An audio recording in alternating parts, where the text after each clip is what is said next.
Les anneaux intracornéens, quand il faut les retirer. Les anneaux intracornéens donnent d'excellents résultats visuels et topographiques dans la chirurgie conservatrice du kératocone. Ils sont parfois néanmoins mal tolérés et nécessitent une ablation. Nous allons voir quelques exemples qui justifient cette ablation dans de rares cas. Premier exemple, il s'agit d'une femme de 34 ans qui avait été opérée d'anneau intracornéen dans un autre établissement et qui est venue nous voir. Nous avons retiré l'anneau pour les deux raisons suivantes. Premièrement, parce que l'anneau était mal positionné par rapport au kératocone, et d'autre part, parce qu'il existait un chevauchement de l'anneau au niveau de l'incision, ce qui aboutit inéluctablement à une extrusion de l'anneau. Donc, après ablation des anneaux, la topographie cornéenne s'est peu modifiée compte tenu du caractère ancien de la pose des anneaux.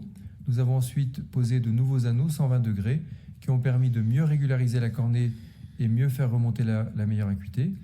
Puis, nous avons complété l'effet régularisateur par un laser topo-guidé qui a permis d'émétropiser la patiente et de lui donner 10 dixièmes pratiquement sans correction, avec un résultat visuel stable dans le temps.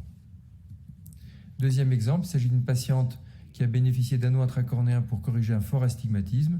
Malheureusement, ces anneaux étaient mal positionnés et décentrés par rapport à l'axe visuel, et nous avons été obligés de retirer l'anneau qui était le plus proche de l'axe optique, puis ultérieurement de le repositionner plus à distance, ce qui a permis de corriger la patiente tout en supprimant les halos qui lui étaient insupportables. Troisième cas clinique, il s'agissait d'un homme de 39 ans qui a bénéficié d'anneaux intracornéens dans de bonnes conditions, mais qui malheureusement n'a pas pu supporter ces anneaux intracornéens compte tenu de forts halos en rapport avec un large diamètre pupillaire. Nous avons donc été obligés de retirer les anneaux précocement et nous avons pu observer une parfaite réversibilité topographique et réfractive compte tenu du fait que les anneaux étaient enlevés précocement.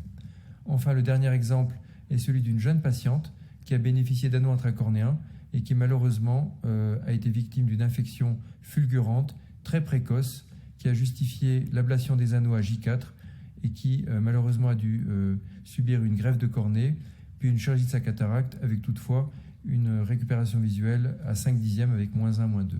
En conclusion, les anneaux peuvent être retirés dans de rares cas. Nous venons de voir des exemples en cas d'extrusion, de décentrement, de halo et d'infection. Lorsqu'ils sont retirés précocement, il existe une parfaite réversibilité. Si un laser topo-guidé doit être réalisé ultérieurement, il est préférable de retirer les anneaux lorsqu'ils sont mal supportés en raison de halo avant de réaliser le laser topo-guidé. Enfin, lorsque les anneaux sont inadaptés par rapport au phénotype du kératocone, il est préférable de les retirer complètement, d'attendre, puis de tout recommencer. Je vous remercie pour votre attention.